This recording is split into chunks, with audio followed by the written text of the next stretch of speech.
वो नींद की गोली घोल के अपने सास को पिला देती है। जैसे उसकी सास दूध को पीती है वो अच्छा नींद आ जाता है और अपने बहू के बेड पे सो जाती है।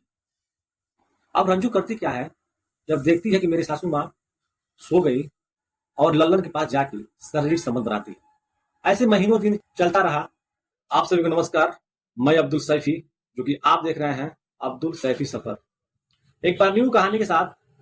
ये कहानी है बिहार रांची का। वहां पे एक छोटा सा परिवार रहता था और उस परिवार में एक लल्लन नाम के एक व्यक्ति थे। वह एक किसान थे और उनका एक पत्नी थी सुनीता नाम का, और इनका एक लड़का था संजय नाम का, जो संजय अभी 10वीं क्लास में पढ़ता था। अब आगे होता क्या है, संजय पढ़ने जाता है और किसी लड़की को छेड़ देता है और उस लड़की के घर वाले आते हैं और संजय को मार मार के बेहोश कर देते हैं रोड पे।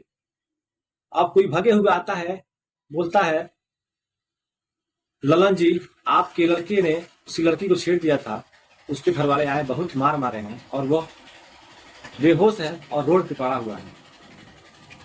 अब लल्लन और लल्लन की पत्नी सुनीता भागते हुए सब जाते हैं और संजय को उठाते हैं और लेके हॉस्पिटल पहुंचाते हैं। वहां पे संजय एक हफ्ते तक भर्ती रहा, ठीक हुआ और घर आया।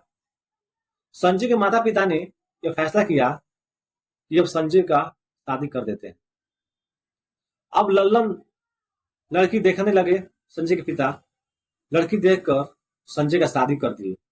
अभी 1 महीने भी संजय का शादी का नहीं बीता था, संजय का सारा गर्मी, सारा हैकड़ी झड़ गया और आगे बोलता है, पिताजी मैं अब बाहर जाऊंगा क्योंकि मुझे कुछ करना है।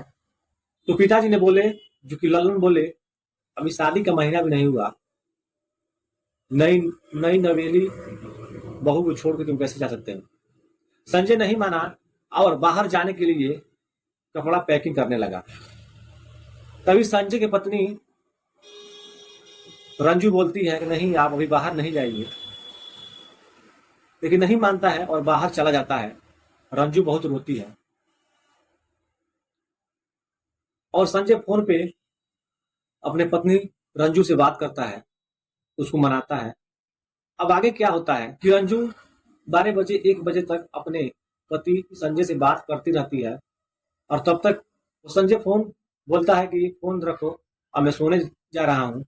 रंजू भी फोन काट देती है और जैसे रंजू सोने जाती है अपने बेड पे, वैसे उस घर से बहुत तेज चीखने की आवाज आती है।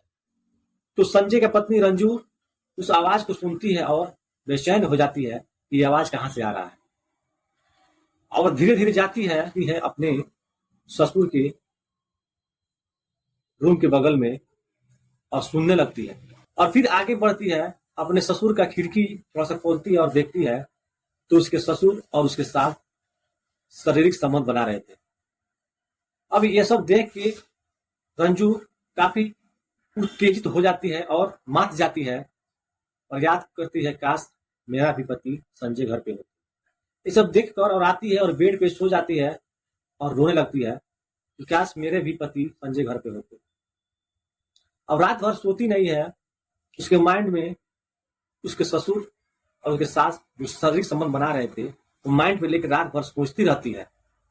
सुबह बीमार होने का नाटक करती है, अपने ससुर से बोलती है, पिताजी मुझे दवा कराइए, मुझे रात में नींद नहीं आता है, मैं काफी परेशान हूं।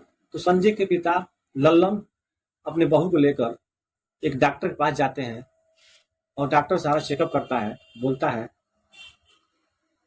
लल्लन जी आपके बहू को कुछ नहीं हुआ है।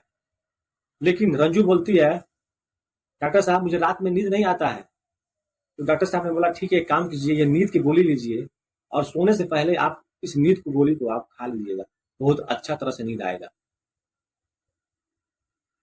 अब लल्लन अपने बहू को लेकर घर आता है।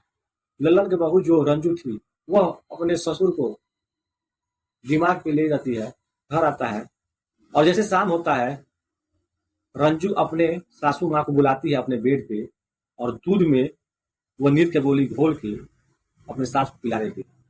जैसे उसकी सास दूध को पीती है तो अच्छा नींद आ जाता है और अपने बहू के बेड पे सो जाती है।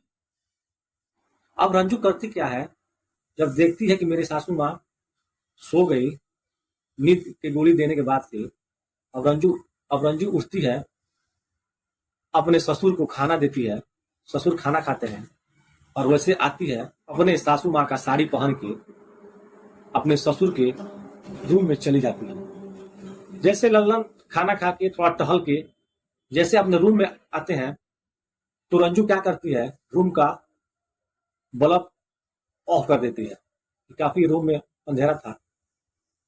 वो लल्लन जब अपने रूम में आते हैं, फाटक लगाते हैं और अपने बहू के बगल में सो जाते हैं। लल्लन को यह पता होता है कि यह मेरी पत्नी सुनीता है, क्योंकि उस रूम में स्विच ऑफ था, बल्ब ऑफ था, क्योंकि काफी अंधेरा रहता है। अब लल्लन जैसे करवट घूम के अपने बहू को अपने बाहों में लेते हैं, प्यार करने लगते हैं, तो रंजू को भी इंटरेस्ट और मजा आने लगता है। अब होता क्या है, लल्लन शारीरिक संबंध बनाने लगते हैं अपने बहू का, लेकिन तब भी पता नहीं चलता है यह मेरे पत्नी नहीं है। उनको लगता है जो सेंट मेरे बहू लगाती है, लग रहा है आज मेरा पत्नी सुनीता बहू का सेंट लगा के आई है। वो यही सोचकर शारीरिक संबंध बनाने लगते हैं लल्लन। तब पता चलता है ये मेरा बहू है। अब लल्लन लाज में पड़ जाते हैं और बोलते हैं बहू तुमने ये क्या किया। बहू बोलती है क्या किया, अच्छा किया। अब दोनों फिर से शारीरिक संबंध बनाने लगते हैं। ऐसा प्रक्रिया डेली चलता है। रंजू अपने सास को दूध में नींद का गोली दे देती है और लल्लन के पास जाके शारीरिक संबंध बनाती है। ऐसे महीनों दिन चलता रहा। अब लल्लन की पत्नी सुनीता को शक हुआ, जैसे मैं दूध पीता हूं तो मैं सो कैसे जाती। उसने एक दिन क्या किया, जैसे रंजू दूध लाकर दिया और दूध लाकर रख दिया और सोने का नाटक बना लिया। रंजू को लगा और लल्लन को लगा कि सुनीता सो गई। रंजू को भी लगा कि मेरी सासू मां सो गई। अब जैसे रंजू अपने ससुर के पास जाती है, शारीरिक संबंध बनाने लगती है, वैसे लल्लन की पत्नी सुनीता उठती है और धीरे पांव आती है और ये सब देखते हुए वह पकड़ लेती है। अपने पति को बहुत डांटती है और अपने बहू को भी डांटती है, यह तुम लोगों ने क्या किया, अनर्थ कर दिया। जो कि सुनीता अपने बहू को भी गालियां देने लगती है और डांटने लगती है और अपने पति लल्लन को भी डांटती है, बोलती है कि तुम्हारे यह बेटी की उम्र का है तुम्हारी बहू है, ये तुमने क्या किया, रिश्ते तार तार कर दिए। अब सुनीता काफी गुस्से में होती है और फोन लगाती है, संजय बेटा तुम घर आ जाओ, बहू का चाल चलन ठीक नहीं है और यह तुम्हारे हाथ से निकल रही है। संजय भागते हुए आया घर पे और बहू को लेकर बाहर चला गया। अब घर पे बचे लल्लन और उनकी पत्नी सुनीता। ये कहानी बताने का मकसद यही था कि आप लोग भी सतर्क हो जाएं और सावधान हो जाएं, क्योंकि माहौल एक ऐसा हो चुका है, हवस का आग एक ऐसा चीज है, हवस के आग में यह नहीं चिन्ह रहे हैं कि रिश्ते में क्या लगेंगे। तो ये वीडियो आप लोगों को अच्छा लगे तो आप लोग लाइक कीजिए और आप लोग नए हैं तो इस चैनल को सब्सक्राइब कीजिए।